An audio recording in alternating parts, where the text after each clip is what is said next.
And we're back on Global TV Talk Show. Today is Thursday. It's the 25th of January, and it's started off as a slow month, but boy, the past 10 days, it has just been a rocket blast for me anyway. I hope for you guys too. So this is a Global TV Talk Show, which is a teleconference on wheels, if you will. And we go across borders, across cultures, across time and space, across industries, and across silos, bringing people into what I lovingly call my happy place, the global meeting room. And this has saved my ass after COVID shut down my 30 years of doing live meetings. And so I've been practicing on some of you how to be a happy TV talk show host. And we've gotten really good tips from some people. And let's welcome Paul Falcone and Sergey Gorbatov. Paul is, where are you, Paul? Are you in LA? I'm in LA right now, Ed. Yeah. Yeah. Oh my God, you sound awful. What's up? Well, thank you. No, I'm feeling fine, but I appreciate you sharing that. I know. No, I thought you had a throat virus that's going around here. So I want to see this backtracking here, Ed, on how Paul sounds awful. Yeah, let's do that, Gary. I like that idea too. I might cut that out with a what? Okay, everybody from Madrid. Here's Sergey. Are you in Madrid or are you on a workcation right now? I'm in Madrid. Oh, okay, good. Which many people would consider a workcation. Right. Yeah, right. Well, some people would think San Diego would be a workation, but it's been foggy and rainy and windy. But I hope you're okay with that weather down there, Edwin. It's been terrible from what we've been reading with the flooding. Yeah. Not where I am. I'm in Seaport Village in a very secure place, but out in the burbs, especially in lower lying areas where the hills are, the rain came right down. So Annette, we've had a major rainstorm here, and that it hardly ever happens in San Diego. It happens up north, Northern California, but all of a sudden now we're getting it. Is it worse than last year? Yeah. Well, it was 2 days ago. Yeah. And we're joined by Tatyana. Thank you for coming again, Tatyana. Welcome to the program. This is Tatyana Saint Germain. Are you related to the city in Paris? In Wisconsin? Yeah, in Paris, Saint Germain and the football club. Oh, yes, the name did come from Paris. Yes. Oh, that's very cool. So, everybody, this is Tatyana Saint Germain. She has a company called Great People, Great Results. I think I may have screwed that up. Did I say it wrong? You got part of it. Great People Management. Great People Management. Okay, good. And she's a member of our press club. Thank you. And also been my guest many times. And we're going to talk with you first, okay? And about retention strategies. I'm reading this here. And leadership blind spots. And then we'll get to talent assessment too. So Tatyana, tell us about your company real quick, and then please address the idea of retention strategies in this crazy economic environment we're in right now in late January. Yes, good afternoon, everyone. I was a few minutes behind because I just finished up my leadership development webinar. And I had quite a few people, and the conversation got kind of juicy and interesting. So good. I had to wrap up. Thank you for welcoming me, Ed. It's always good to be on your show. Good to see some familiar faces there. I'm Tatyana Saint Germain, Great People Management, where we do believe that great people make great companies. And when you have great people, you will achieve greater results. And what we provide is really information so that you can get those great people. We provide pre-employment assessments to help you hire the right people, put them in the right positions, including leadership positions. And we also do leadership development and executive coaching. So that addresses the aspect of great leaders and how great leaders will lead their companies to greatness. And that was the topic of the webinar that just concluded. And we were talking about retention strategies and how leadership development is actually impacting retention right now. And when I talk leadership development, it's also high potentials development. You know, the new generation coming into the workplace, over 2/3 of millennials are saying they would like more development. Generation Z, same thing. From what my research on generations, they want development. I've never met anybody fully engaged in losing. People want to be engaged in winning, but they don't know what they don't know. So it's extremely important, truly recognizing the uniqueness of each person so that you can create an authentic growth path for them, because that's what's going to stick. And when you do that, and this growth and development becomes part of the fabric of your organizational culture, that's when you can achieve better retention and you can start attracting better people. And that's what we're all about. Okay, let's go to Paul Falcone. Paul, have you met Tatyana before? I don't remember. Let me think. Yes, I'm a client of Tatyana's. I give her my business exclusively, as a matter of fact, Ed. So yeah, I'm a big fan of Tatyana's. I'm really happy to know that. Wow, that's great. Well, you brought us together. It's nice to be a link maker. That's right. Yeah. Remember that song, Matchmaker, Matchmaker? From Fiddler on the Roof? I'm not going to sing it. I was hoping. No. Joseph, are you a singer? I have been known to warble, but people tend to disappear rather quickly. Yeah. I'm just wondering because you're from Dublin. So tell us about Face Facts. You wrote this book, but it's really a play on what your corporation is, ClearSight Communications.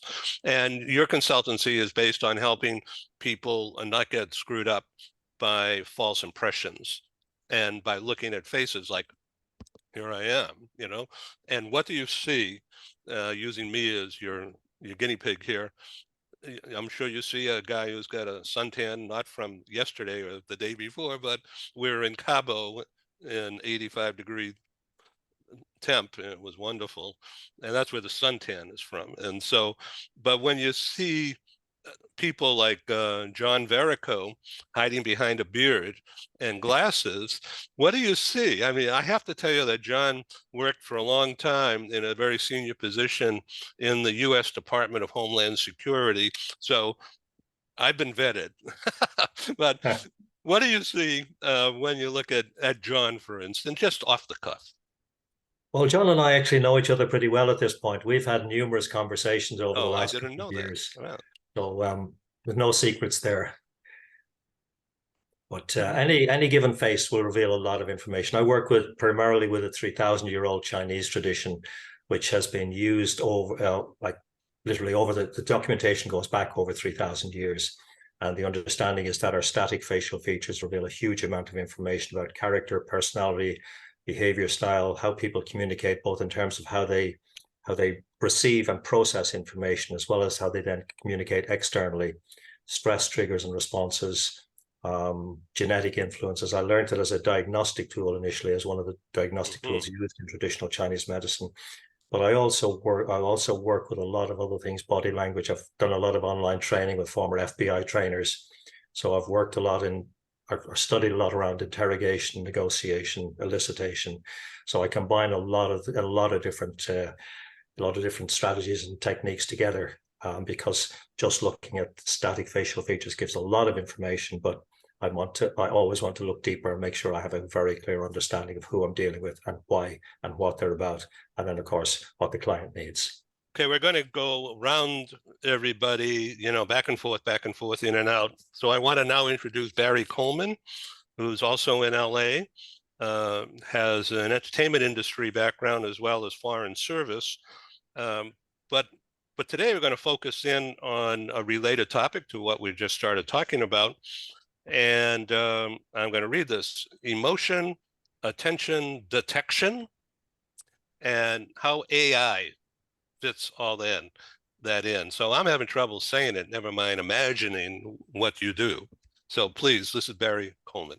Yeah, our company, we've been around for about 17 years, based on two guys who built a software 17 years ago at Oxford University that can detect up to 32 different distinct emotions in people via video camera. So if I was using our technology on this call, I would be able to detect the emotional state of every member of this call during the call, what you go through. We also have a way to detect what you're paying attention to, how much you're paying attention, how much you are likely to be receiving in that. We spent the early years really focused on the advertising industry and telling the advertising industry, do people love the polar bears when they buy Coca-Cola, or, does that make them buy more or less? But we've moved into now into what the technology was originally developed for, which is helping technology, your computer or anything else, understand human emotion. So with the development now of AI agents, we're involved with helping companies develop these essentially AI agents, which will be able to understand what emotional state you're in, to be able to react to that emotionally and create facial features that are humanistic and can respond to that, and then deal with you, respond to you, understanding your emotional state. So that's essentially what we do in a very, very tiny nutshell of something that's relatively complicated. Okay, anybody want to ask Barry a question about AI?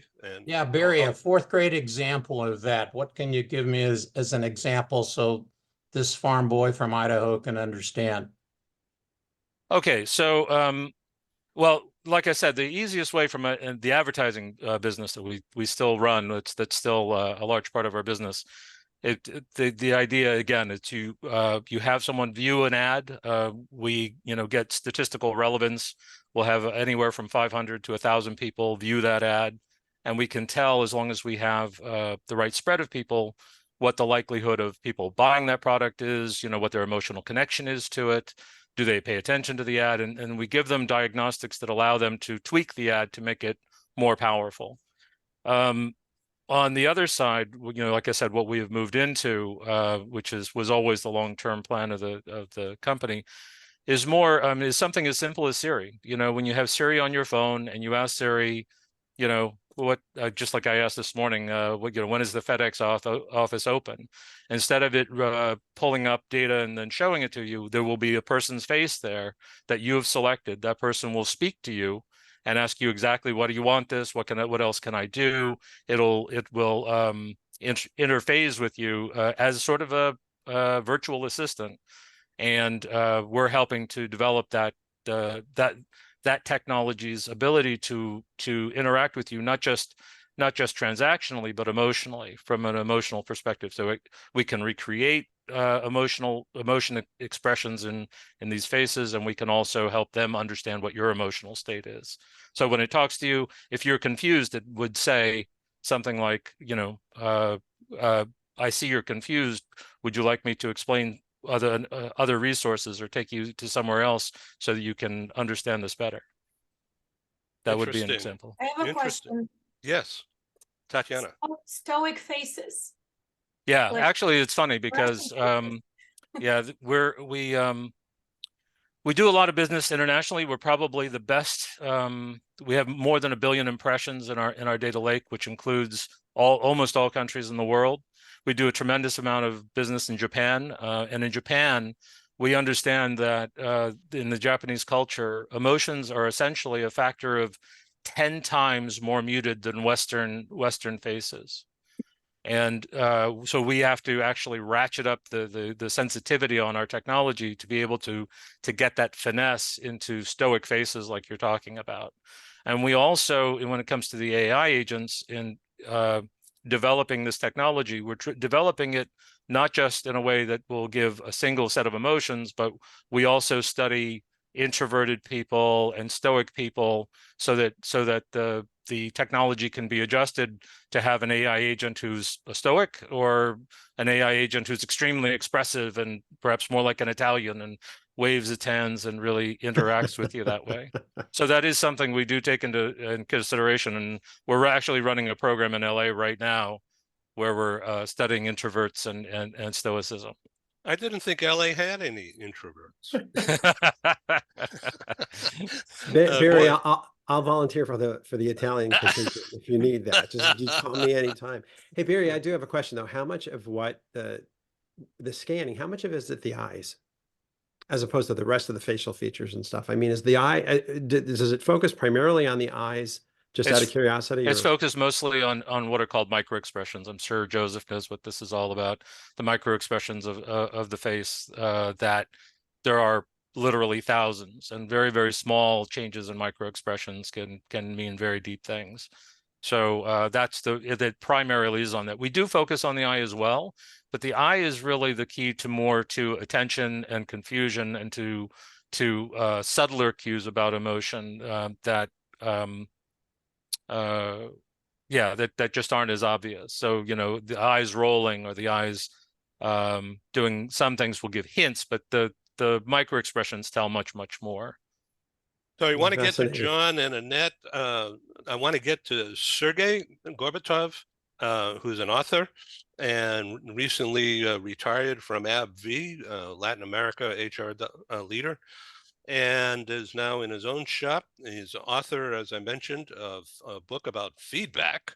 And how do you view feedback from this discussion's point of view, Sergey, looking at people? Are they telling you the truth and giving you feedback, or are they trying to pull something over you? I haven't noticed any feedback towards me directly, or otherwise I might have misinterpreted that. But what was really going through my mind is the AI's ability to give feedback, and AI's ability to do much more in the realms of performance and talent management. Just last week, we published an episode on our podcast about AI writing performance reviews. So we already have that practice with many managers, just asking AI to do performance reviews. But what we say is that, yes, your ChatGPT can do that. What it can't do yet is to diagnose the problem, just because it's too contextual. So for now, that is still with the manager. But going forward, and for specific jobs, particularly if your job is constantly on the phone, like for call center agents, if there will be any in the future, AI probably will be doing more and more of managerial responsibilities, and we need to rethink what the future of work will look like when AI is no longer a tool that we use now and then, but actually a partner or maybe a master. And from that perspective, you know, our second book that's coming out in May will be looking at the modern approaches to careers. So now for everyone, if such drastic shifts are going to occur in the workplace, then how can we democratize career management? And because the big organizations keep telling employees, you're the owner, you're the captain of your career. And then when Great Resignation happened, the companies say, no, that's not what we meant. You are the captain of your career in this organization, and until we tell you so. So that dynamic also needs to change. So very interesting and very diverse thoughts that I'm taking from this conversation. Okay, we're going to circle back to you about the edge and how people can get the edge from what you're teaching. Kim Condon has been on our program a few times, always courtesy from Paul Falcone. Thank you very much. And Kim's background is varied, meaning goes wide and deep.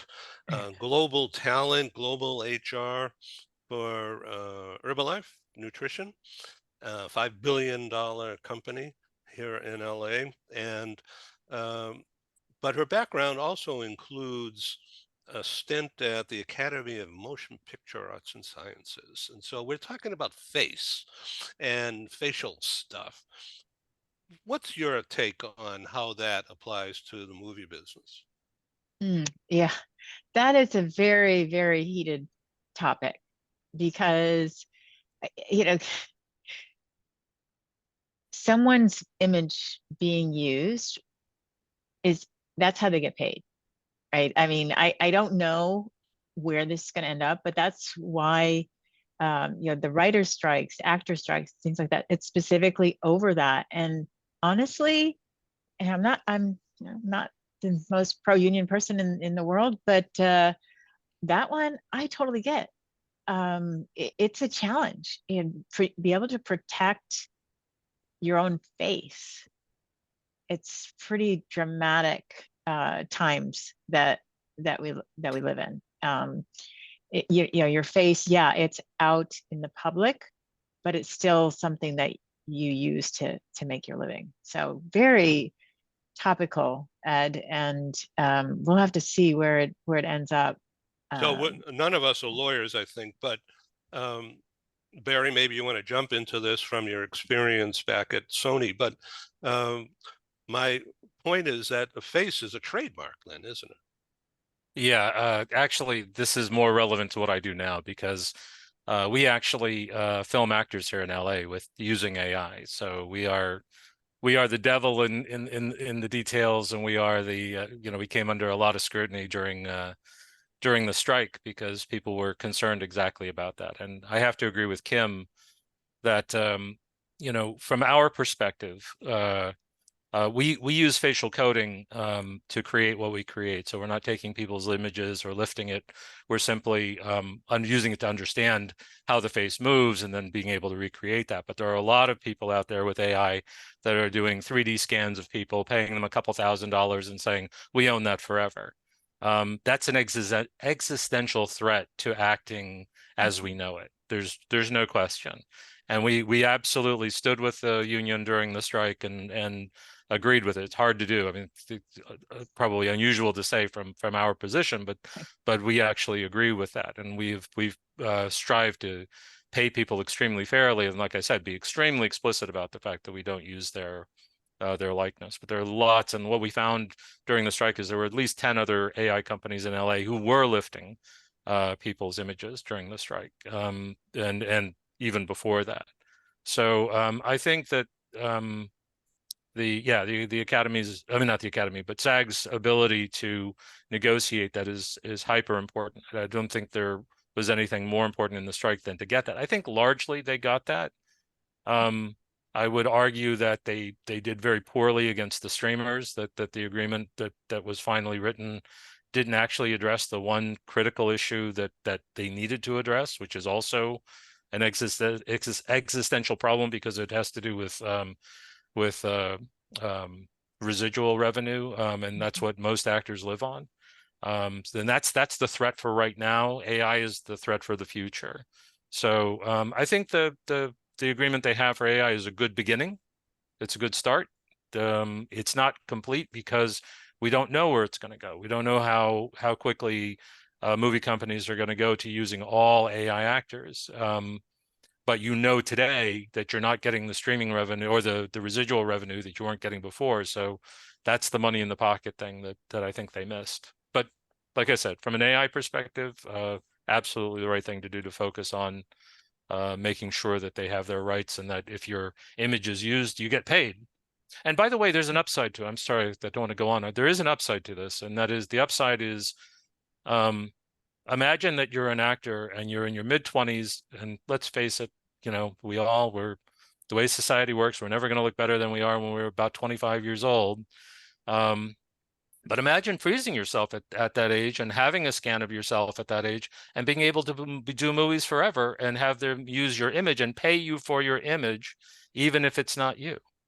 And that's just money in your pocket as they come along and do it. You can still create your brand and do your thing.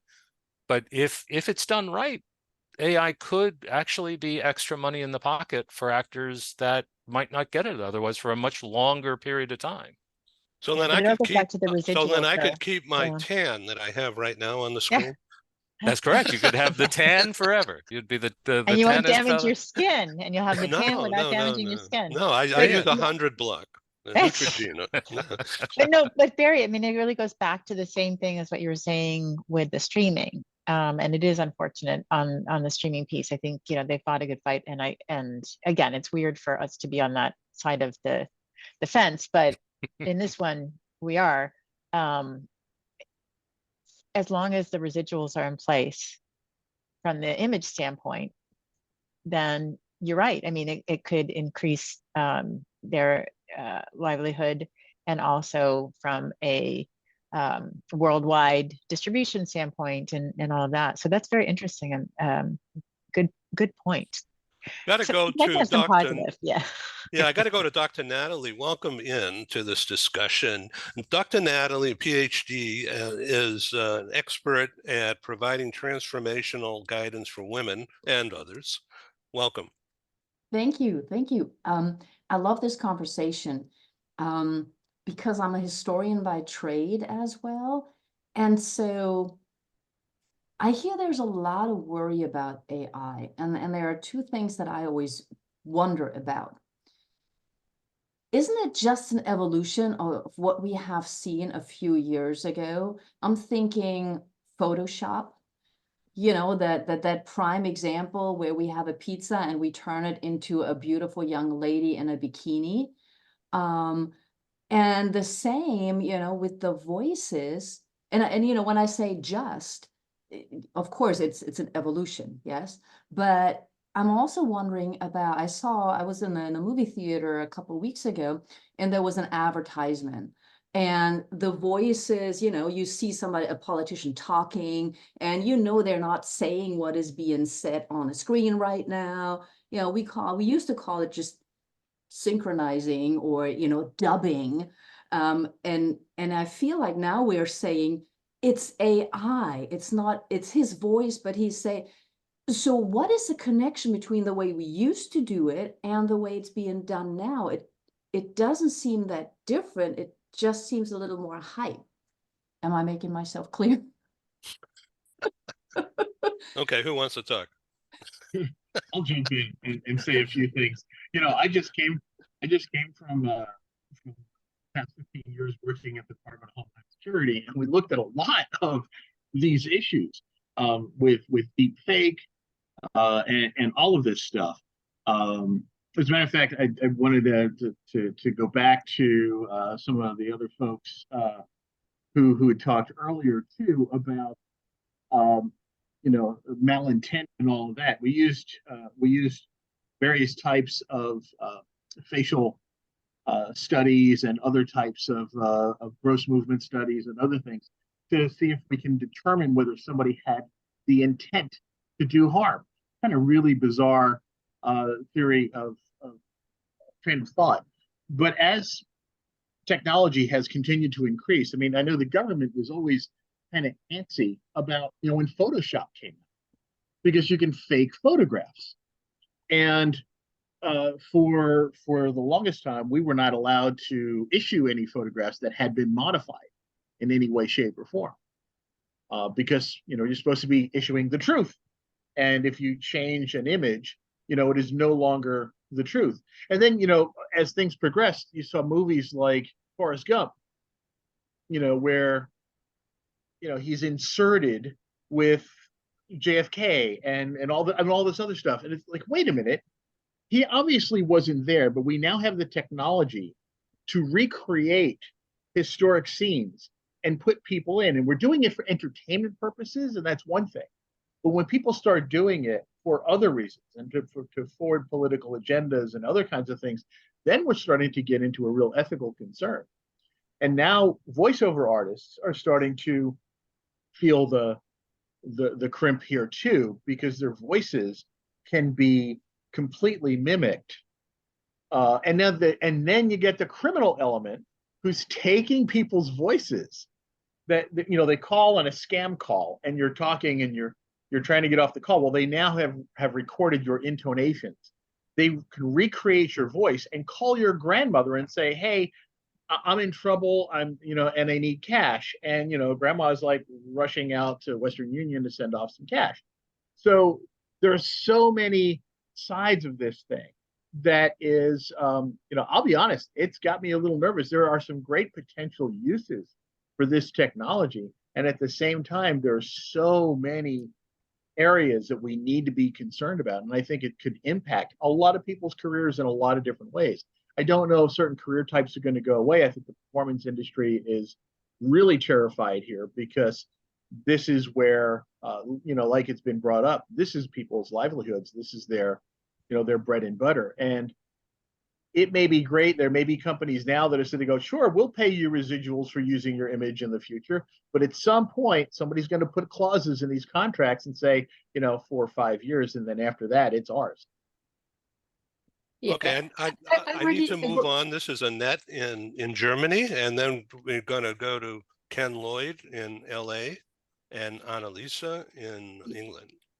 Yeah, so I really would like to add something what you just said, John. I am not afraid of new technologies, and I think that there is always a good and a bad thing about them. Only some weeks ago, I've been at a conference that is called HufiCon, so it means Human Firewall Conference. And it wasn't only that people called grandmas, they called companies and pretended to be the CEO and asked employees to do really important things. And then also know some companies who had lost a lot of money, who were not, who couldn't be reached because those persons kind of had killed the internet and every connection. And I was really astonished because so far I had believed more in the good side of this. And when I'd attended this conference, since then I know how important it is that we as humans really find a way how to connect to each other and how to trust each other. And so at present, I see many very important things. One is that we trust each other, and the other one is that we have more peace. And for me, peace doesn't start somewhere far away. It starts already in companies. We don't fight with fists in companies, but with words. And in such a time of transformation, it's so important to be peaceful and appreciative, to really, so that the company will benefit from each employee. And that is also easier to find employees for the company. And in my opinion, we as entrepreneurs and leaders, we also have the responsibility to be more peaceful and to give this peaceful and appreciative attitude to our employees, so that when they come home in the evening, that they are more in a peaceful state than maybe an aggressive one. And I also remember it from my own work in companies, that when I came home, I was kind of upset about my boss, about colleagues, and so on. And so these for me are the two things that we as humans, with our emotions that we have, that we should really focus much more on, to have a world in which we all love to live. So Annette, we're going to circle back to you so we can talk about effectiveness and strategies connected with all that. Gary Sanger, what have you heard here that fits exactly what you're doing today in your executive recruitment business? Well, it's really from A to Z, and it's a pleasure to be here. I reflect on a story from last Saturday. I'm a member of a men's group in our local Christian church. Men's group of 8 of us went to something called Santa Clarita Grocery. It was acknowledged as being one of the best nonprofits in all of California by Senator Wilk. And a quick story is, especially with Joseph and John's and Barry's first impressions, what your face looks like, what it's telling you, etc. We were giving out a variety of groceries, basic staples to 60, 70 families that were on really the basics of what they needed food for. And so these 60 families came, and they were carefully checked out prior. They checked in. Those that could paid $10 for the food. I reflect on maybe the second or third family that came in, and these were 2 young ladies, probably in their 40s. And I said, where are you guys from? And I knew, because as I went into the Air Force a week after high school, I was trained in the Russian language. And I was basically on planes spying the sky. I did that for a long time. And the lady first said, look, I'm from Russia and my friend here is from Ukraine. I then started to speak Russian a little bit, that's a long time ago. And they were kind of really taken back. And in that conversation, and my point here is I want to stay away from too much of the first impressions and make a lot of conclusions from that. And so the lady, I said, what do you do now? She says, I'm in the social services area. I basically volunteer. And the other lady said she worked as a housekeeper. I said to the first lady from Russia, I said, what'd you do before? Now, if I was given 100 guesses, I would not have guessed that she was a cardiologist and a cardiovascular surgeon. And she had 2 sons that were still serving in the military. And one son here was in high school with this other friend in Taft High School in San Fernando Valley. I tried that. My lesson from this was I was humbled. I mean, we here in the US, if bombing happened and we were to end up in another country, my goodness, life would be incredibly different. But as I do executive search, and I've been doing this at the end of this year will be 25 years, I try to stray away from making too many initial impressions, good or bad, because I don't want to be fooled. I have a client that pays us a lot of money to go help fill their senior management and executive jobs. I have candidates, we have to make sure it's a big win for them as well. And so these extra tools are wonderful. It's when I have that conversation with someone that the words don't match what the facial expression or the body expression is, and I fully explore it and try to understand it. I'm humbled from the story about the 2 ladies and, they needing this food. I told the next lady and her 3 young boys, sorry, you can't come in here. So they stopped, started to turn around. And I said, without giving me knuckles, we have to have knuckles as the password here. And peace, happiness, come on, we all put our shoes on the same way. I'm really touched by this discussion and how we and all of us can get much better at it. Thank you, Gary. Don't go away. We need you to come back in. Dr. Ken Lloyd, tell us about wellness at work based upon what you've just heard. It's a really interesting question. As I listened to Joseph and Barry, Kim talking, I kind of sense a combination of themes coming across. Wellness at work, obviously, it's our role as employees, as managers, as owners to do whatever we can to help employees maintain their physical and mental health. What I researched in part was the workplace and weight gain, what's going on there. And there is a very strong correlation between the two. And as people work, there's something called the Office 15, and it's researched. After a few months, one study showed that 44% of female hires gained at least 15 pounds. So it makes you wonder what's going on in the workplace and what can we as managers do to help people, to listen to them, to know what's going on with them physically and mentally, and do what we can to help make our workplace safe in every respect. And so that means taking a look at work areas, taking a look at how much people are sitting. We know that sitting is the new smoking. I mean, I use a desk riser personally and implemented that in the company where I was VP of employee planning and development. Across the board, the employees loved it. And what can we do just to deal with ways to improve wellness at the work? Stopping these constant parties where we have nothing but junk food out there, taking a look at the stress people are experiencing, and maybe providing them with some support in mindfulness and in exercise, and convincing them, hey, walk around a little bit. If you need to go to the restroom, don't go to the one across the hall, walk to the other side of the building. When you're commuting, we know people are going back to work. Commuting, 70% of the people that commute are eating while they commute, and they're not eating healthy foods. And when we're under stress, today's jobs are more stressful, they're more sedentary. So what do people do to help deal with that? Comfort foods, to ease the stress, gaining weight all along the way. So really, as managers, and I really sense a theme going across here, of focusing on people, focusing on individuals, helping them, providing them coaching, guidance, and support, and caring for them, again, as individuals. You know, and when I think of this, the concept of facial recognition also comes to mind in the area of safety for all of us, because we all fly, is with the TSA.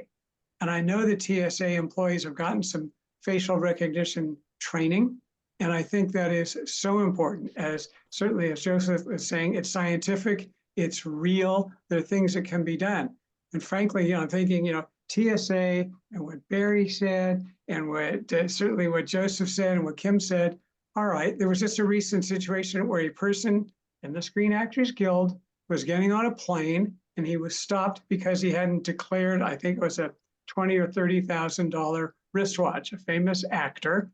And I'm just wondering if the face tipped it off. I mean, we all know when people are doing this, I'm probably not telling the truth. Here they're pondering, and you know, they're putting up pieces in front of them, they'll put a lot of books in front of them because they want to deflect anything you might be saying.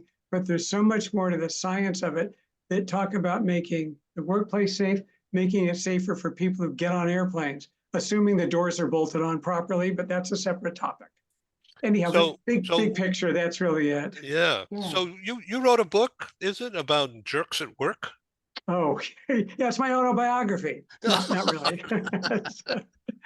Yeah, I had, years ago, I had written a newspaper column giving workplace advice. And it was amazing how many people out there were writing in about jerks, if you will, that they were working with. And there are so many varieties of them that I put together a couple of books on how to deal with them.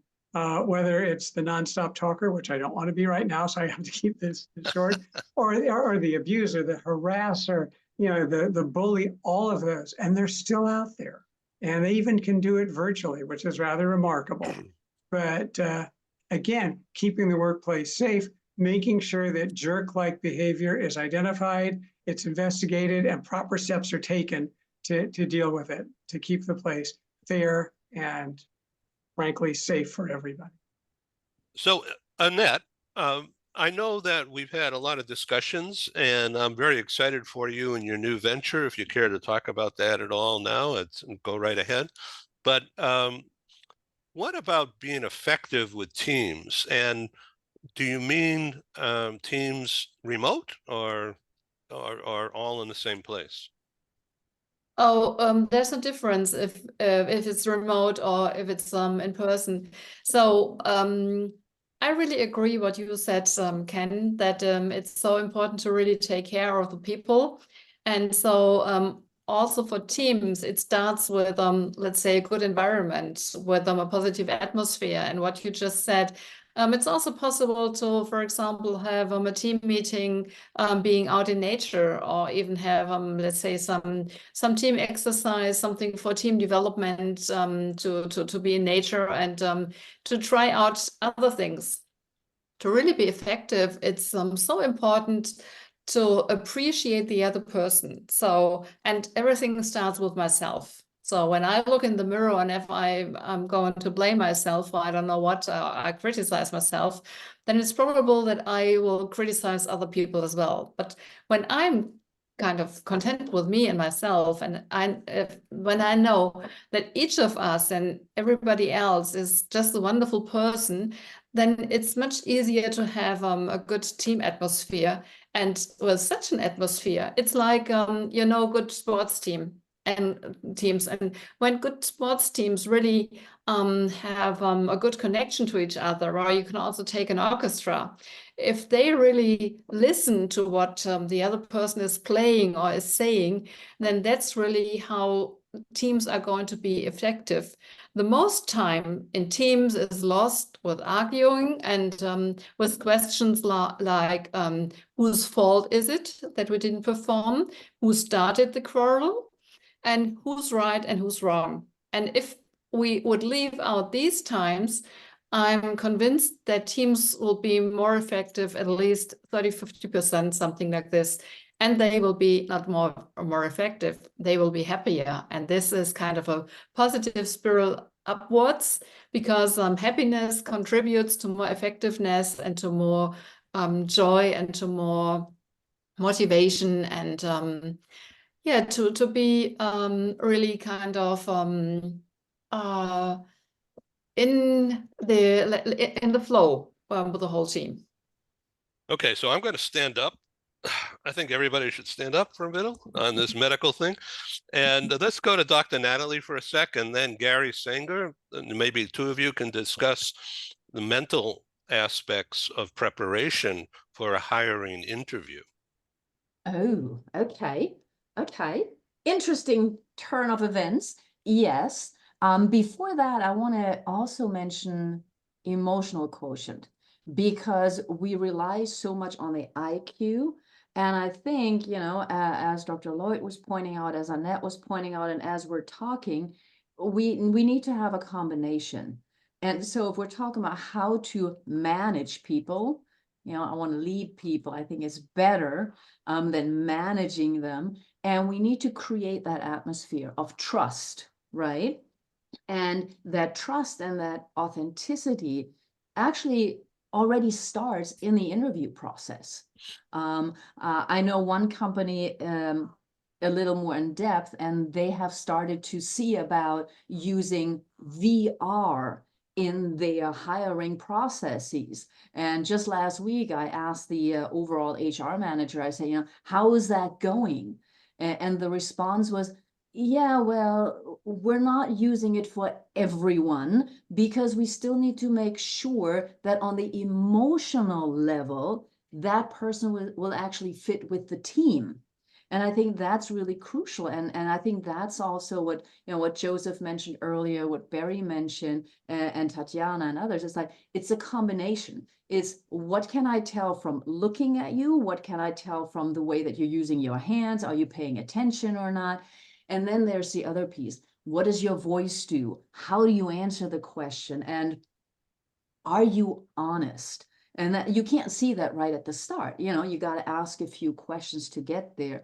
And I think when it comes to leadership and to hiring people at this point, and especially to retain them when they are stressed, when they are overeating, that's when we need to approach them and be using a little more empathy, understanding, support, and talking to them. So I think, you know, that's a connection that I would draw between what we've been talking about thus far. Really interesting. And Paul Falcone, I know you speak German, and if you'd like to address our German friends here in German and to the German people who will watch this TV show next week. But then they'd all be critiquing my German, Ed, is my problem. But, you know, I like the way you're thinking. Yes. I'm Italian. I'm from Brooklyn, New York, and I have a master's degree in German. So it's a long story, but thank you. Thank you. I appreciate that. Yay for Italians from Brooklyn. I am too. Are you really? Good for you, John. Glad to hear it. Wow, that's cool. Okay, Gary, hiring practices for leader succession. And what are you hearing here that relates to what you're working on now? We have a mid-size entrepreneurial company that's the grandfather founded it. His son ran it for 20, 30 years, and now his grandson is the president, CEO, owner. We're looking for their top financial accounting person. What I'm hearing is, I mean, the culture of what fits. I mean, my objective is to make it a winner situation for the client, pays the fee, has the job, but equally for that candidate as to what he or she is looking for. And so an interview an hour ago was with a very well-accomplished senior financial person. His arrogance arrived about 10 minutes before he did on the Zoom.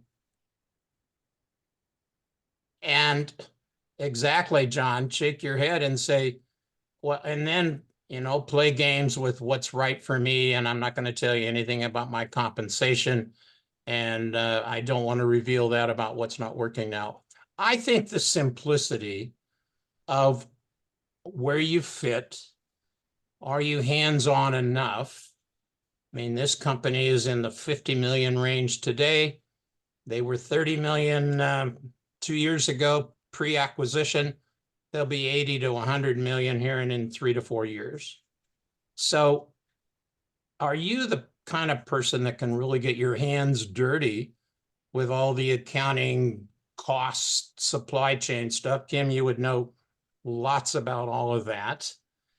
Or do you have to be in the sophisticated, don't get your hands dirty, and you got mates to do that? So the culture piece, my goodness, it starts there. And if you, I mean, I grew up in the world's best company. I didn't know how great it was.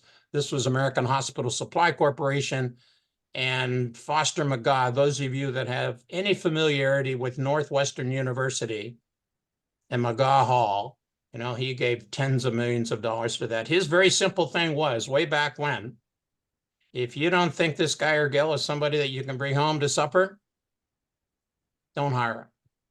Now, isn't that cool? The more sophisticated we get with all these other tools, and I buy into them, let's go back to the basics. Do you really fit in? So I want to stay with the idea of culture, who you are, and how is the fit. I don't know what to say. Sergey, take over. I would be keen to hear Gary's view on this succession drama that we're watching right now, and I'm talking about Disney, because Bob Iger failed to create a robust succession pipeline, and he's still being rewarded with new CEO contracts and exorbitant executive pay. So, and this is something that I'm wrestling with myself, you know, should I help organizations or shall I help individuals? Because we can help individuals as much as we can. We can get them to eat healthy and take care of themselves. But if they still work in bad organizations, it's like you take a fish from a dirty pond and you clean it and send it to a leadership program, and then you put it back into the dirty pond. How long will it take to get back to the old habits? So that's one thing. And another thing that Sergey, that's still a dead fish, right? In the clean water, pretty much aligned. The nutrients or the dirty water. And you know, this AI, it's spooky. I just got a Zoom notification. Confirm your speaking language, German. I got that too. I just X'd it out. Yeah. People are listening. So that was one point. And another point that I wanted to make is about the actors' protests and how I think so. Image and voice are means of production, right? So just like the Luddites were against new means of production, and just like taxi drivers lost their means of production when Lyft and Uber came in. So why is it different? Why is it different in principle? So why are we protecting one category of workers while not doing anything about others? I mean, understand what will happen without Netflix, what will we be doing with our free time. But I think that we should be consistent in how we look at things that are happening systemically. I don't think it's livelihood, it's humanity. So there's a distinction when you lose the livelihood as an Uber driver, but here it's the humanity of it. When a production company uses somebody's image, you've all probably seen Black Mirror episode with Salma Hayek.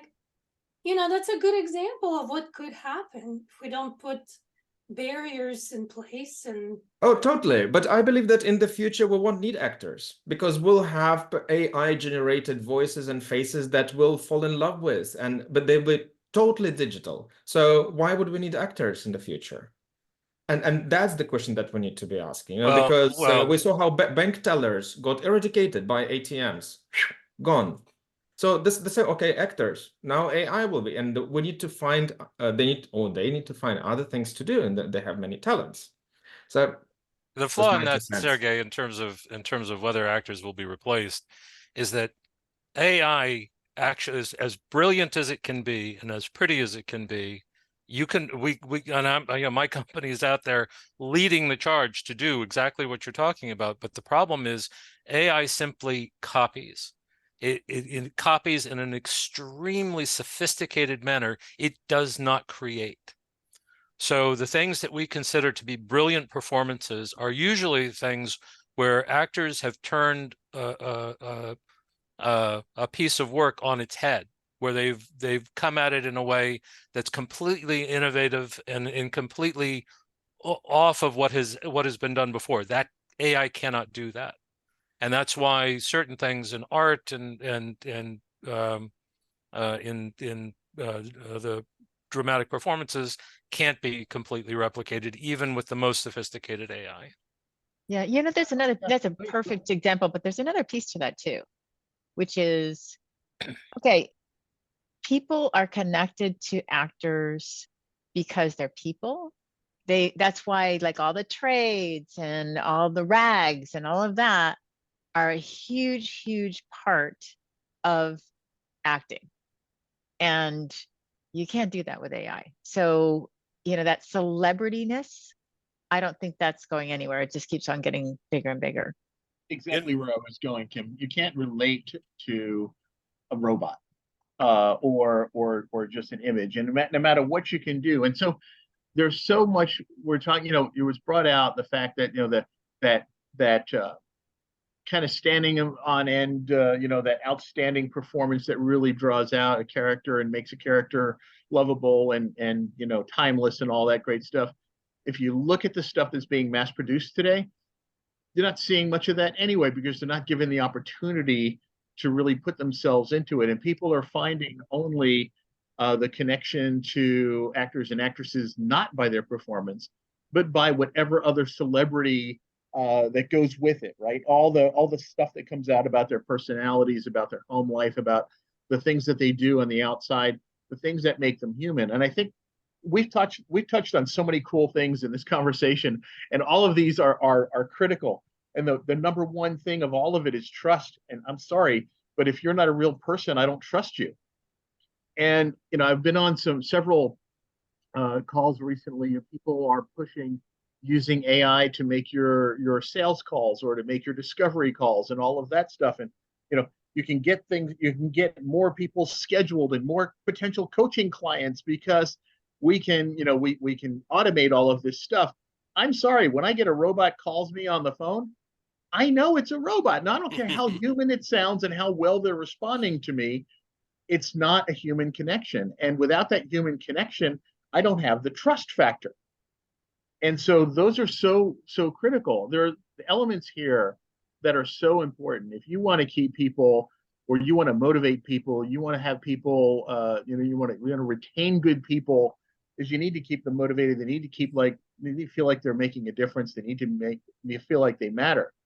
And they don't if they don't feel they're trusted, if they're not given opportunity, if they're not respected as an individual, and respected for the talent and the skill that they bring, and if they're not communicated with, and they don't communicate back to you. And finally, the last piece of it is that humanity factor. And if they're not treated as, or they don't feel as if they're looked at as a human being, they're not going to really want to put forth the effort. They're going to get burned out. They're going to have that.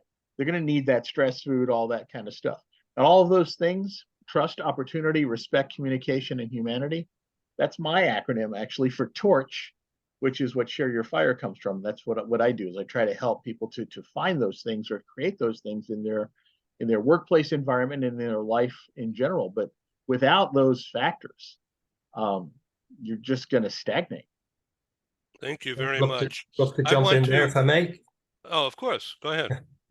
Yeah, the trust one is a big one for me. Well, it's a big one for all of us anyway, but it's a big one for me. Over the last year, I've been dealing with a lot of people who have been conned, coming to me for advice. And they've been overly impressed by people who present very well, very articulate, very well dressed, very smooth, all of that.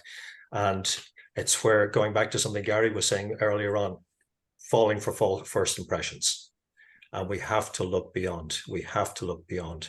But I also came across Professor Tim Levine recently, and he has the truth default theory. I don't know if you've come across it, but it's actually safer for us as a species to trust. Because if we're all in a place of mistrust or distrust, it just creates chaos. So where our natural inclination is when somebody presents us with an idea, presents themselves, is to trust them. But I always advise people, you know, the old Arab proverb, trust in God, but tie your camel. Always look beyond the surface. So true.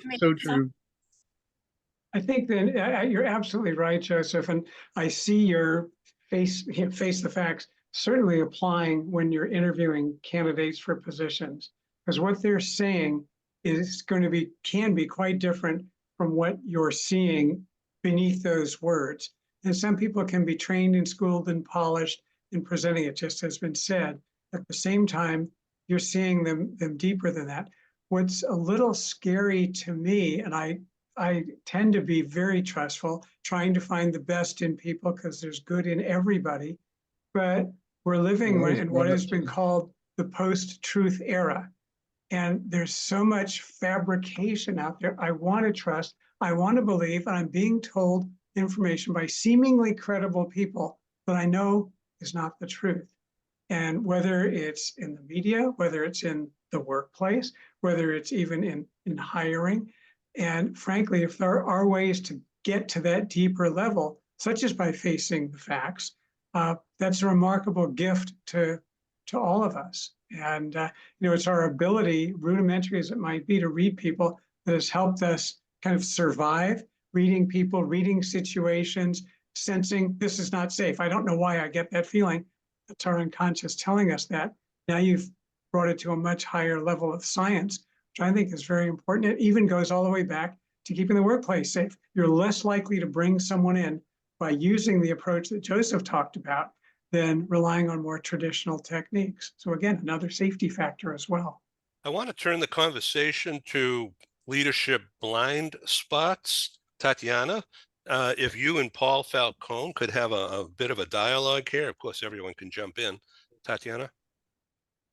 I wanted to segue into that by continuing what Joseph said about how we're wired evolutionarily to assume because we have to. So whether it's assume to trust or make assumptions because we have to make sense of the world around us. Otherwise, there's no predictability involved in our world. So that's why on the hiring side, you always see that in the first, 4 seconds, you make a positive or negative impression, and the rest of it is confirmation bias. And therefore, you need to use better, more reliable information to match people to jobs. But this also applies to leadership blind spots. We don't even know who we are ourselves. We only know who we have become in order to cope with the demands of the position or to protect ourselves or just to be somewhat effective at life.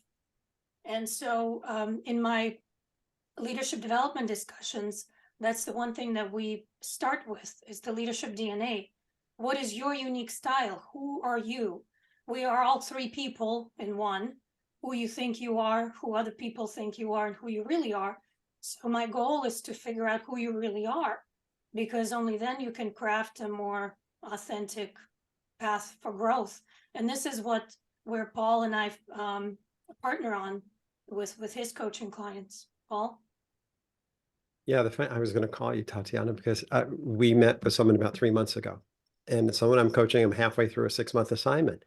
And it's so funny, we have to go back to the PXT, self-assessment that you administered, because now after 3 months of doing this stuff, it's good to do it on the front end.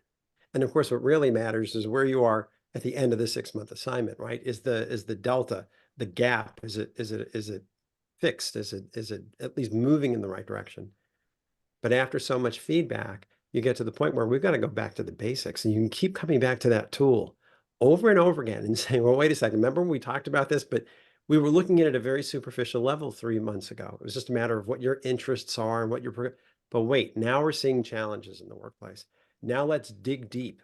Let's really figure out what this is, because to your point, Tatyana, it's all about, it's not what you do, it's who you are. It's the beingness that trumps the doingness, right? But we are a certain way, and because of that, we do certain things. I think we've got that mixed up in society. In society, we're all thinking about doing. Our hair's on fire, we're chasing our tails.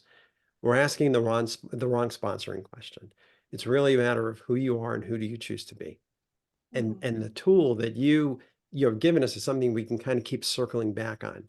And each time you look at it, you find something new in there based on the circumstances. So, I mean, it's a beautiful thing. The executive coaching assignment, I wouldn't think of doing without Tatyana's help, because that's one of the sponsoring elements that they really need to understand about themselves to get their hand around who they are, who they choose to be. So it's great stuff. Thank you. I'm doing the commercial all day, Tatyana. That's it. Okay, Dr. Natalie. Dr. Natalie has needed to go, I see. Okay. And our friend Natalie, not Natalie, Annalisa in England, it looks like she's not going to be able to do this right now. So let's go back to Sergey. And yeah, she's had just having a coughing fit. a voice issue today.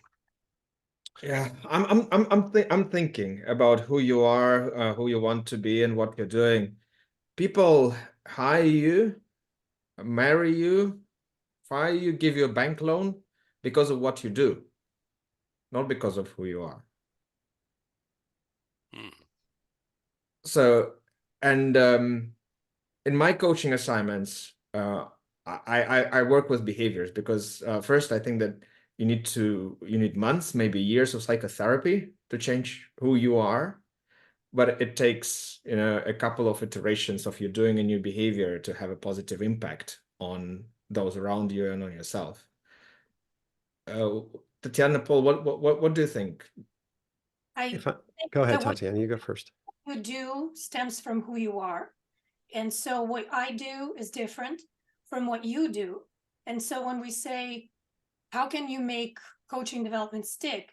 Is you start with understanding who the person is, and then you let them know that I'm not here to change you because people don't change. Like you said, it's psychoanalysis. I don't care how much you psychoanalyze or medicate somebody. People are who they are. And when you try to change who they are, it's an attack on who they are. What you help them do is change what they do, but it's tied to how they do it. So it's like a point of departure. You see, so you measure the point of departure, and for all of us, it's unique and different. And so now I know that the how I do it is going to be different for me versus for the other person. Well, we can arrive at the same destination, just it's choosing a different path. And both of us are going to be happy because we chose an authentic path. I agree. I totally agree with that, Tatyana. Sergey, I'll give you a quick example. When I teach at UCLA Extension in the School of Business and Management, I always go through this exercise with the classes. And I tell them, tell me about your favorite boss. Don't tell me who it was. Don't tell me where. Just describe what made that person your favorite boss. And you start hearing the students raise their hands and say, it was someone who always had my back, who made me feel self-confident.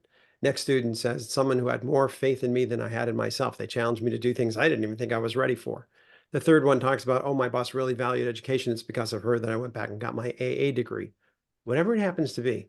The question then becomes is, are you describing their beingness or their doingness, right? And I know it's both, but really push, what are you ultimately describing here? And the initial reaction the students have is usually it's their doingness. It's what they did. And as they keep talking about it, some voice comes out that says, well, wait a second. Maybe it's their beingness that's triggering what they do. And there's the aha moment. The truth of the matter is when it comes down, who's your favorite boss? It's two things. It's character and it's caring. They want to work for someone they know cares about them personally. And they want to work for someone who they respect and more importantly, they trust. You put that into the configuration, no one's leaving. They're not going to leave for 20% to go elsewhere. Because if they've got someone who's helping them thrive in their jobs, because of who that person is, their character and their caring, they're not going to risk that, not for 20%. You may end up going to someone who spits fire and throws chairs. They're not going to take that risk. I've always used myself as the average bear. I've had very little turnover on my teams throughout the years when I was in HR. And I think that's something that's teachable, but you have to get to that aha moment because as a society, we're all killing ourselves with the wrong question. We're kind of always trying to focus on do.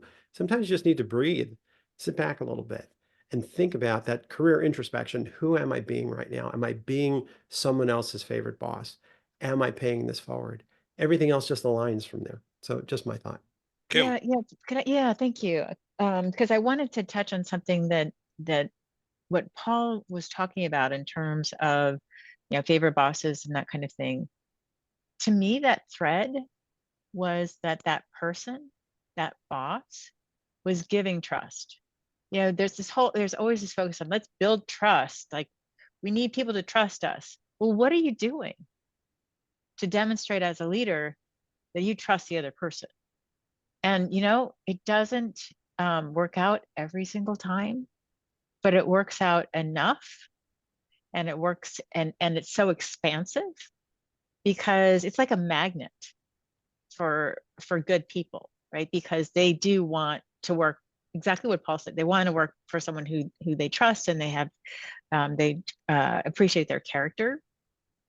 And I really think what John was saying in the chat about people are treating people the way that they are, right? And it's why there's always that debate about are leaders developed or are leaders born? Well, it is both, because if you're gonna, I don't believe, and this is my own belief, but I don't believe that people that have poor character are good leaders. I'm not saying they're not successful. Many are very successful, but they're never going to reach that, oh, this is the best boss I ever had. My career did this. My company did this because of that leader, unless they have that character, which again, to John's point, means that they're acting in the way that they truly are, the authenticity that Tatyana talked about. So I just wanted to kind of wrap that up, because I think that's a critical point for me. Now let's talk about your 3 Ps: people, Absolutely. performance, profit. Yes, thank you. So I actually left Herbalife a little while back, specifically because I wanted to have the opportunity, A, to have more flexibility, and B, because I wanted to focus on the things that I really, really enjoy and that I think I can provide the most value, which goes to what's P3. P3 is people, performance, and profit. And it's really focus on the people. They will perform. And oh, by the way, when they're performing, there will be profit. So that people is definitely that first and most important piece. And so the kinds of assignments that I'm working on are all about the cultural development. There's a real tension right now, and dissatisfaction between labor or employees and the workforce. I mean, the market is very strange. It's very different than I've ever seen it in my kind of long career. There's, on the one hand, there's employees being inflexible, right? About the need for flexibility. It's like, well, if I'm not remote and I can't do whatever I want at any time, then I'm not going to work. And then there's employers, particularly ones that either are feeling like they've lost control, or maybe they're having some financial issues, that are doubling down on pre-pandemic types of practices in terms of like be there 5 days a week, even though before the pandemic it was maybe 3 days a week. And it's this whole thing, and it's doing the opposite. It's doing the opposite of what both sides of this equation want, which is to have a fulfilling, productive, high performing, profitable organization. Because look, employees win when an organization is profitable if it's well run, right? So it really is in everybody's best interest. And it goes back to this whole thing around giving trust. So if I know that that you don't trust me, and I'm going to know it because you need to see me. Why? So I can waste 2 hours a day that I was using productively. And on the flip side, if you're not living up to that trust because you're actually not, being producing, that really throws the whole trust piece off. So I'm working on projects like that, working, with leaders and with employees, and it's a combination of getting people to kind of see those points of view and see how everybody can win. Really, that's kind of the stuff that I'm working on. It's we have a few minutes remaining. I want to be sure we go around one more time, starting with Annette. So Annette, you wanted me to think about doing some things with you, and I'm very, very happy to do that.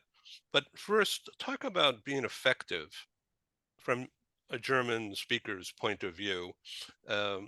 Strategic team playing and being effective, being remote as well as in office. Is there a difference? No, and yes, I know that German effectiveness is kind of something that's known worldwide. In my opinion, it's not always the best to only look on effectiveness. It's better, and I completely agree with you of what you said, Kim, with the 3 Ps. I really love this. Because if I really focus on the persons and maybe their performance, but also their well-being, even though this might be sound a little bit unusual, that I'm interested in the well-being of people. At the same time, I think if people really feel secure and if they can trust their leader in this sense, that they don't have to be afraid that the leader might do something which will be against them. I think in these situations, if I have this, let's say, fundament of trust, then effectiveness, in my opinion, will be kind of a result. Therefore, it's so important to kind of, let's say, to change our point of view. We already had it in the discussion that it was about management. And I think that times are now changing from all the management by techniques to what I call, or what I love to say, to talk about leading by. And I have a dear colleague, and she has 5 things for leadership, and 2 of them are leading by dreams and leading by adventure. In my opinion, that's quite unusual in companies. And at the same time, I'm convinced that this is what many people want to have. It's not that all love this. There are always some employees who love this way to work together with each other. And I also love to say leading by peace. And I think if we will have a changed attitude in companies, which is going away from what I've experienced when I started working in corporate companies, that it was about control, it was about fulfilling the goals that I had, and all these things. And I've been head of marketing sales control for quite some time, so I know what I'm talking about. I think that today it's really changing also with the new generation. They cannot be motivated any longer only by a big sports car. They have other values. And I think if I'm honest with myself, I agree with these values. It was only that when I was brought up, I was told that it's so important to obey, and that it didn't matter what I thought or what I wanted or what my proposal was. And so I have to admit that I'm quite happy that I'm now living in these changing times.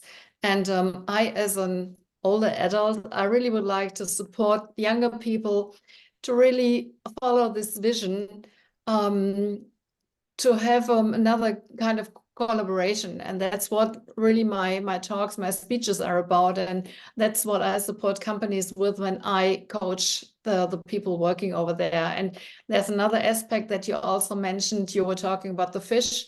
And we also have the saying in German that I translated word by word, that the fish starts stinking from the head. And therefore, I really prefer to work with company leaders to really change something.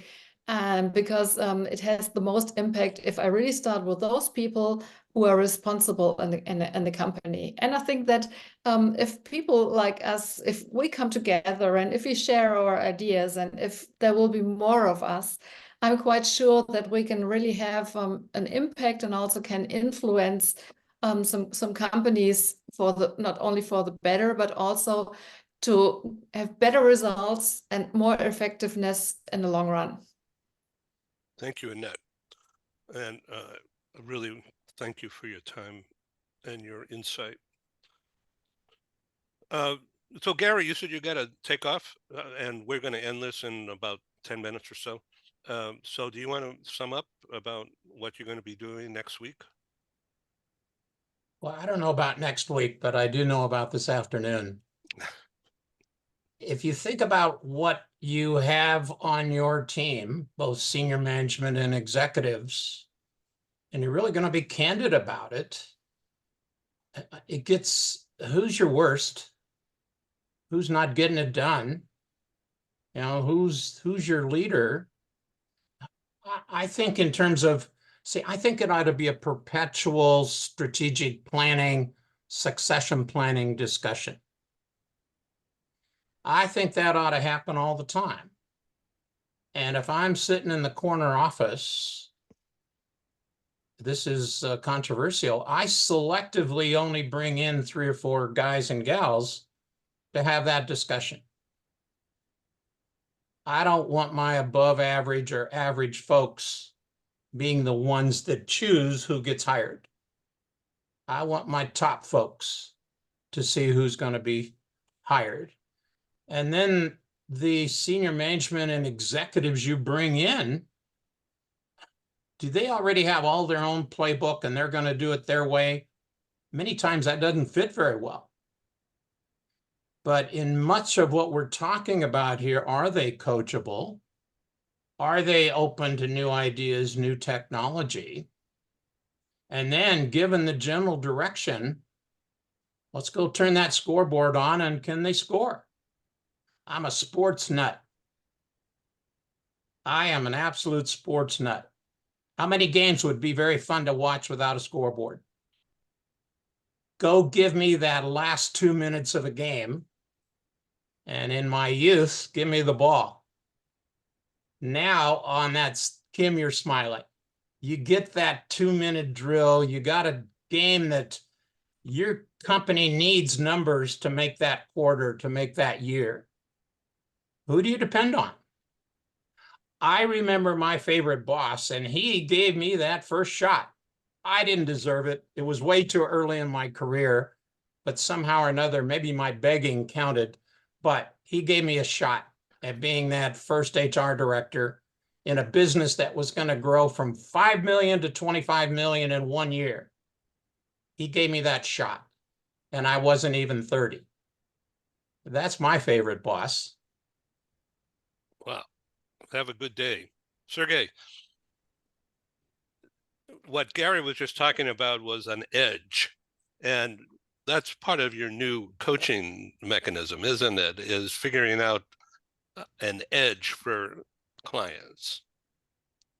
It's more than a coaching mechanism. It's a way how we manage your career. And basically what we did, we went to literature, our experience, and we figured out, okay, what are the behaviors? What are the career behaviors that will get you closer to success as you define it, no matter what? And you start with aligning to purpose. You need to figure out who you are, what your strengths are, where you're going. Then you need to plan your pathways, because there are many more ways how you can get the same thing. Then ask yourself, are you doing great work? Because if you're not doing great work, I don't care how great you are, is your job great? Then you need to be a rewarding colleague. Because today, if you are a brilliant jerk, you won't get very far. Well, actually you will, but that's sort of the malaise of our society. Are you developing well? Are you connecting to others? Are you making your work visible? Because very critical step. Many people do a lot and are great workers, but they're very poor personal branders. And then are you multiplying your options, and are you acing the transitions correctly? And then you repeat the whole cycle. So in a nutshell, that's what we teach now. And our book is coming out in May. We're very excited about that, and now planning all the activities around it. So you and Angela again? Yes. Oh, that's cool. That's very cool. Best of luck. Paul Falcone, I wanted to ask you about one of your leadership books, Leadership Defense. Defense against what? I use the sports metaphors to speak to Gary. I know Gary stepped off the phone, but I have a book on leadership offense and leadership defense strategies. And the point is, you need both. You have to know how to grow them, motivate them, develop them, and coach them. That's the offense. You have to know how to hold them accountable. You have to do conflict resolution. You have to know how to discipline and terminate. That's the defense. Too many times I find that people think there's only the carrot. That's all you need is the carrot. And I hate to say it, but sometimes you need a stick as well. Even if it's an 80-20, you still need to know how to handle situations when employees aren't either performing at the right level or their conduct is so atrocious that it brings down the rest of the team. So that was the approach in those two books. Thank you. Barry Coleman, it's been really delightful to learn from you here in this impromptu meeting. You know, we don't script it, but we have notes, of course. And thank you for sharing. Tell us about your radical flex thing. What is that? Yeah, I was just thinking it goes into earlier issues about company culture. One of the things that we have how can I say? I'm sorry. How we approach this. A lot of companies are demanding people come back to the office. They're demanding a greater control, a greater sort of micromanagement of their people right now. And we as a company are flying in the exact opposite direction. We believe in this culture of extreme flexibility, and in a time when, you know, when you're in AI and if I'm not Google or OpenAI or Meta or whoever, and I want to compete for AI talent, I can't compete with the money. OpenAI just offered all of the people working at Google on all their top engineers $10 million a year to come over to OpenAI. So we don't approach things that way because of that. We really approach it as to, you know, we take our unlimited holiday or PTO policy very seriously. We had a young lady come in, very talented AI professional. She was with us for 3 weeks, and she asked for 2 months off to address mental health issues, and we gave it to her. You know, fully paid for 2.5 months. And when she came back, she gave us 3 years of uninterrupted, absolute top talent productivity based on the trust that we built with her in being able to do that for her. We had another person who had been with us for 10 years who we gave 4 months so they could go walk the El Camino in Spain. And our only requirement for that person was that they send us a photo and video log along the way to show that we supported them and you know, let the rest of the company know that these were possibilities. So you know, right now we have a combination of both. We have a hybrid situation. People who want an office get an office. People who want to work from home, they work from home, and we are as productive as hell. We know statistically we're more productive now 3 years after the pandemic than we were before it. So we just believe very, very strongly in this idea of letting adults be adults, holding people accountable for their production, not for their activities or their day-to-day process, and allowing, like I said, allowing grown-ups to be grown-ups, and we run the company that way. Very briefly, Barry, what do you mean by the rise of AI agents? Okay, that's you know, that's really the again the future of business, and it's what, like I said, we've really sort of pivoted to be a part of that. AI,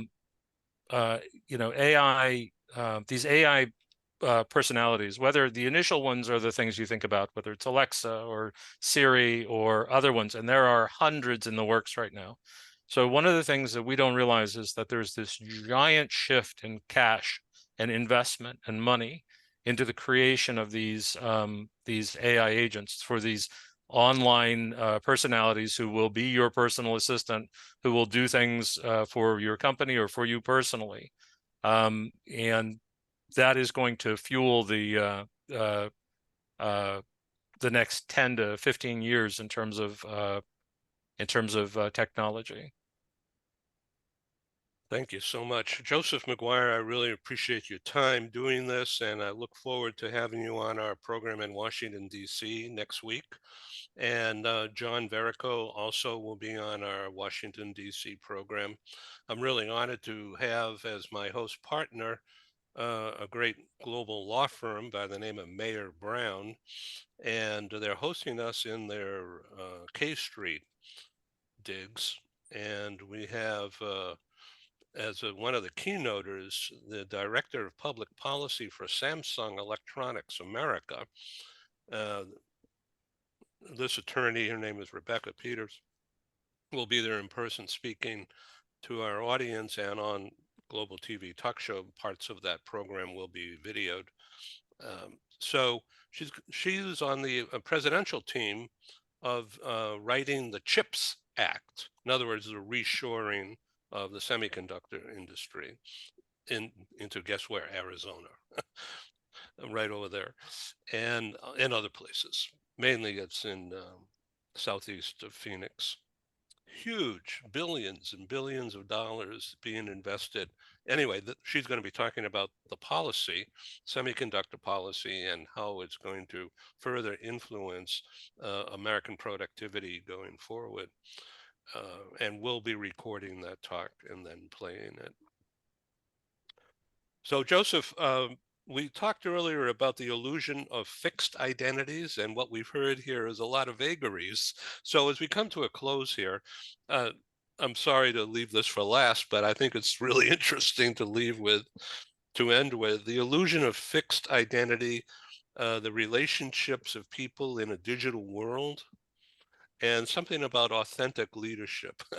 So I know you have insight from your meetings with Lee in Ireland. So could you take a couple of minutes here and talk about this? Well, that's a rather mouthful. Well, we tend to have the illusion of who we are. Most of us have an illusion as to who we are. We have this idea that we are this person, and we're not. And again, it goes back to, I think it was what Tatyana was saying, there's who we see ourselves as being, who others see ourselves as being, or us as being, and then who we really are. And there's a whole floating mix, and who we think we are in our head we're the only person who sees that. Nobody else sees us in that way at all, ever. So it is a great illusion as to who we really are. And the other thing, going back to Carl Jung, is we're all in a state of becoming anyway. We're never in a fixed state of this is me. We're always evolving. Our bodies are changing at such a rapid rate that we cannot be who we think we are anyway. So really, for me, it comes down to values. What are the values? And am I living by those values? Am I clear about those values? Am I living those values? Am I epitomizing them? And just going back to one of the themes about leadership, so often people who are promoted to a position or hired to a position of leadership are not qualified to be leaders. And one of the things I certainly experience, and I'm sure I'm by no means the only one here, is when I'm called into a company to help teams with their communication amongst themselves, I have to talk to the leader first, and I have to find out what the problems are. And when I ask the leader, how did you put your message across? How did you communicate with them? What did you communicate to them? I often find it so confusing that people couldn't be expected to perform at any kind of optimum level. So communication clear communication is central to cultivating trust, to cultivating respect, to cultivating performance. And if we don't get that bit right, coming from being very clear about our own values, we're going to create problems. It's just inevitable. You know, I wish President Biden would get you on TV so you could explain to the American public that this is not a political show, but there's a bunch of Americans out there who aren't getting what's going on in part of the political world right now. And it's just like disconnect.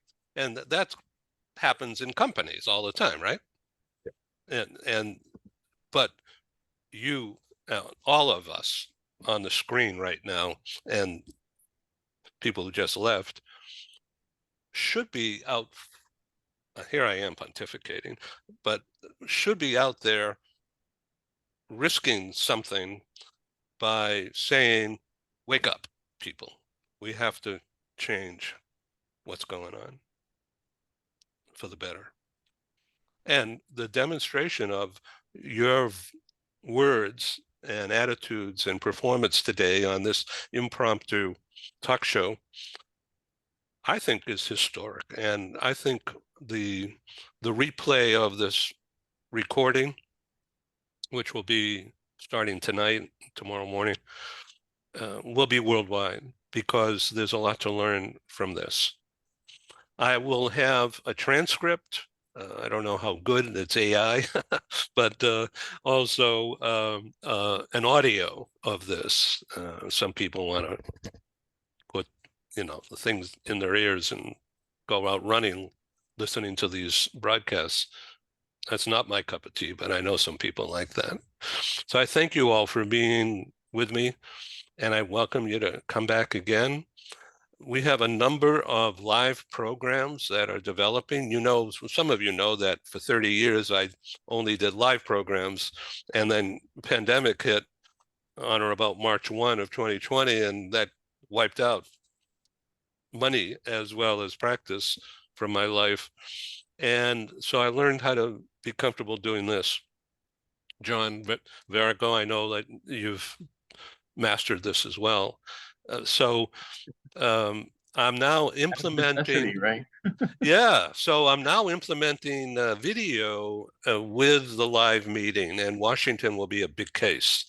I've done it twice before, one in London and one in New York, and there are problems, and I have not released those programs because it requires so much editing, and I'm not a tech, and I'm keeping it private because so anyway, the guys who are helping me in Washington at the law firm, they're techs, and it should be just perfect.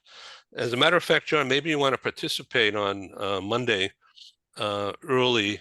I think it'll be your 10 a.m., my 7 a.m. And so we're going to do a screen test with the tech people. I'll actually, well, as you know, I'll be in person. Yes, I know. Yeah, but on Monday I'll be speaking to a group of 1,000 middle schoolers on anti-bullying. So I will be. That's more. I'll be in the middle. I'll be in the middle of that at 10 a.m. So I won't be able to join you for the tech okay, test. good. Yeah, there'll be just me, of course, and the tech guy, and then two, maybe a third. As I mentioned earlier, I don't encourage slides on these shows because there's too many issues that can happen off, or sometimes it just works perfectly, but we just don't know, as I think you know. And so rather than risk getting screwed up in sound or imagery, we just try not to do slides. But some of the people in Washington have insisted on showing at least one slide. So I said, okay. I'm not doing that to you, Ed. Just telling you. Oh, okay, that's good. No, I've got a screen share that works most of the time. It'll all be good. Yeah. I'm actually looking forward to talking to these kids on Monday because I think that's where we start with kids early. We can help to form those better behaviors and the better interactions with others, so that by the time they get to the workplace, they're not the bully bosses anymore. So It's been a great. This has been a great discussion. Thank you so much for inviting me. No, thank you. So once again, on February 1, which is coming up next week, is our Washington meeting. And we have Reset London for April 23. It will be host sponsored again by the bank HSBC inside their headquarters. And then April 25, we're going to go over to Paris and do a meeting there, although that's still developing. I don't yet have a host sponsor, but we're working on it. Exciting news, we're doing 2 meetings in New York live and virtual as well, combined. March 14 is going to be in Midtown, right near Times Square, in an office building, and more about that later, March 14. And then sometime in late May or early June, Ernst & Young is going to host us for the second time inside their global center in New York area. And that meeting will be announced. And then also in June, for the first time, we're going to be doing a live meeting in Scandinavia, in Malmo, Sweden, which is a suburb of Copenhagen. And we'll be hosted by a customer who's been on our TV shows.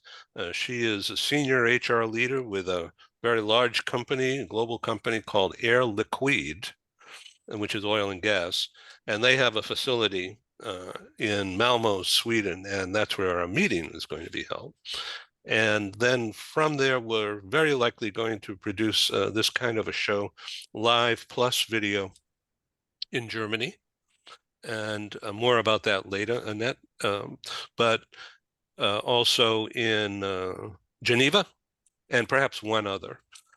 So I'll keep you all informed. We will have a virtual component to all of those. So no matter where you are, you're welcome to join our talk shows. Hopefully in person. Take care. Thank you again. Cheers. Thank you. Thank you. Thank you. Thank you. Bye all. Bye-bye, everyone. Thanks, Ed. This has been good. Thank you.